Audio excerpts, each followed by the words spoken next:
This is macOS Ken. OS updates for Apple things, banks are eyeing Apple Pay users, and the bilingual international based on the comic book wine show you've been waiting for. It is Tuesday, the 24th of January, 2023. I'm Ken Ray, and this is news from macOS Ken, brought to you by yours truly and supported by people like you, patrons through Patreon. Find out more and add your support at patreon.com/macOSKen. With new hardware hitting this week and next, and with the promise of new art to honor Black History Month starting this week, new operating systems for everything were expected this week, and Apple started the week with them. iOS, iPadOS, and tvOS 16.3 made their ways to the world, along with macOS 13.2 and watchOS 9.3. Running through new features of the iOS and iPadOS releases, a piece from my download blog says yes, iOS 16.3 got the new Unity wallpapers Apple teased last week. That seems to be the most passive change to the operating system, though.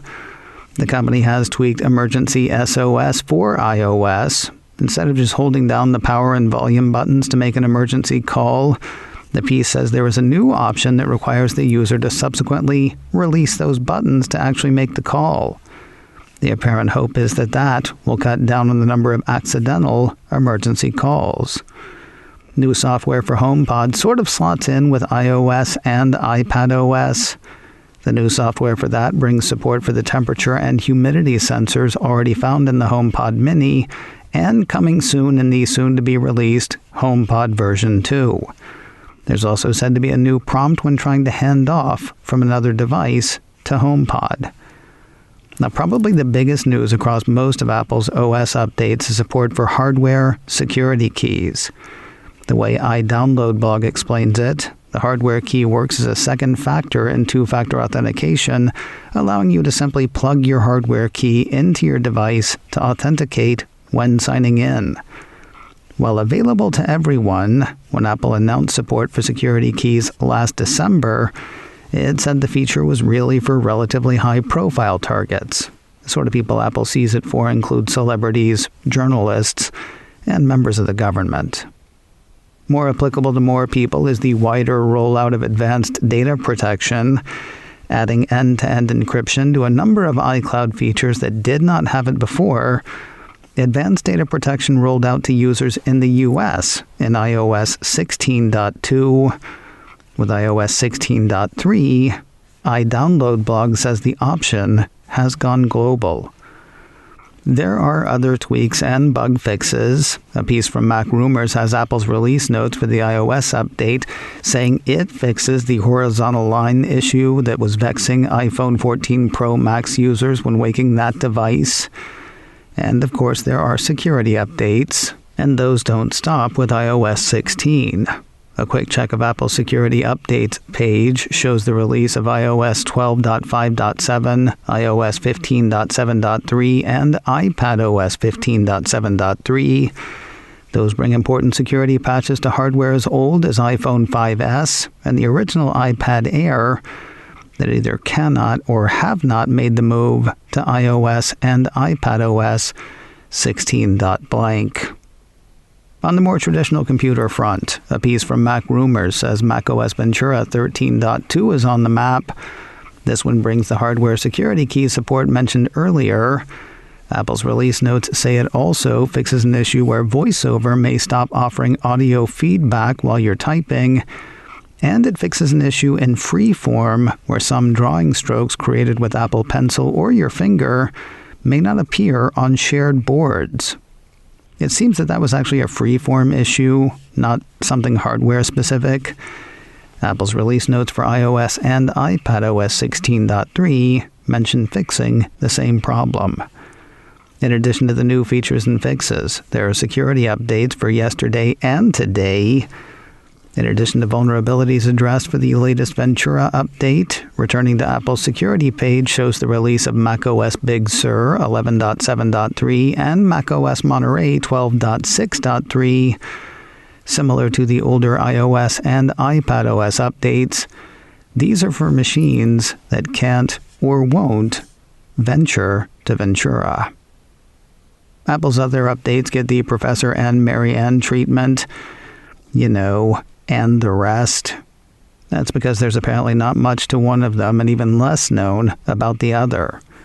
Mac Rumors writes up both watchOS 9.3 and tvOS 16.3. On the Watch, the site says the update adds new features, improvements, and bug fixes, including the Unity Mosaic watch face that was announced last week in celebration of Black History Month. There are also security fixes listed on Apple's site. Interestingly, there are no security fixes listed for the tvOS update, though it might be a bit early for that. Mac Rumor says Apple shares information on tvOS releases in its tvOS support document, which is updated after each tvOS launch. As for what's expected, the piece says no changes were spotted in the tvOS 16.3 betas, indicating tweaks, bug fixes, and, one imagines, security issues addressed. A sort of combination warning on AirPods Max from AppleInsider. Warning number 1, Apple's Super Luxe cans are on backorder. And warning number 2, don't think the wait means a new model is on the way. According to the site, folks trying to order a pair of the $549 headphones are looking at a 2 to 3 week wait from Apple. Had I ordered a pair yesterday, Apple's site said they could have been hugging my head sometime between the 7th of February and the 14th, so 2 to 3 weeks, like they say. While a 9 to 5 Mac article wondered whether the longer wait times might mean new colors on the horizon, AppleInsider advises against reading anything into the wait. Besides, you're going to have to wait. The site concedes that new colors are not out of the realm of possibility. However, something truly new is, in their estimation. Quoting AppleInsider, it may be tempting to look at shipment times for an indication of Apple's upcoming product announcements, but they are usually a red herring. AirPods Max ship dates slipping a few weeks could be for a number of reasons, but the least likely is impending new releases. Apple Pay may have new competition on the horizon from people whose job is money. The Wall Street Journal says the financial institutions behind the digital payments network Zelle are working on a digital wallet of their own. According to the piece, the digital wallet will be managed by Early Warning Services, LLC, the bank-owned company that operates money transfer service Zelle. The wallet, which doesn't have a name yet, will operate separately from Zelle, according to EWS. Bank-owned in a big way. Wikipedia says Zelle's owners include Bank of America, Capital One, JP Morgan Chase, PNC Bank, Truist, U.S. Bank, and Wells Fargo. While my first instinct was to wonder how they would get access to the components they need inside iPhone, it doesn't sound like they're thinking mobile wallet anytime soon. Rather, the Journal says the service will allow shoppers to pay at merchants' online checkout. The report lists two goals for the consortium: reducing fraud and getting in better with consumers. The Journal says banks are worried about losing control of their customer relationships. Apple, in particular, poses a big threat.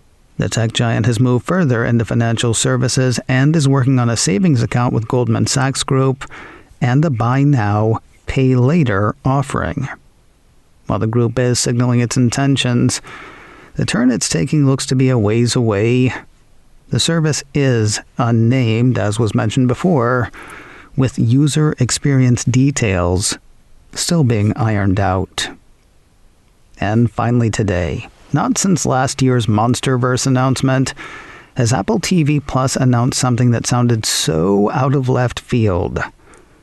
Come to think of it, it was 1 year ago this week that Apple announced a TV series set in the Godzilla universe.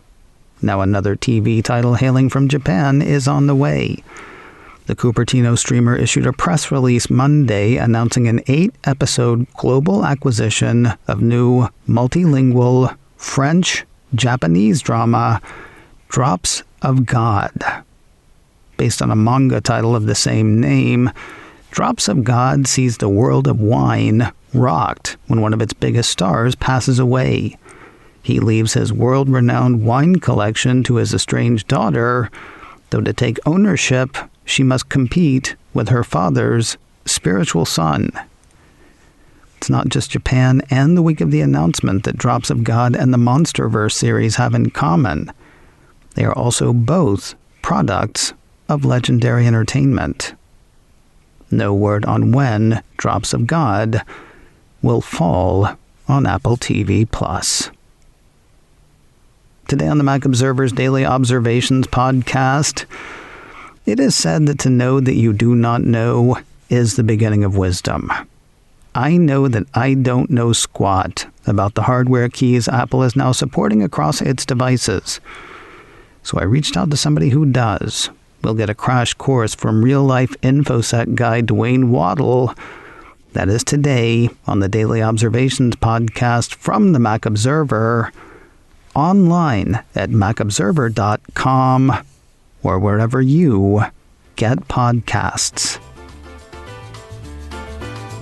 macOS Ken, brought to you by me and supported by people like you, patrons through Patreon.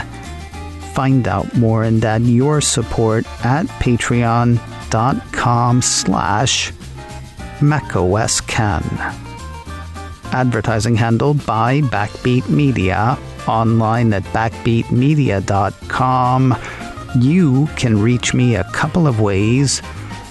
Info at macosken.com or call 716-780-4080. Until next time, that is news from macOS Ken. I'm Ken Ray.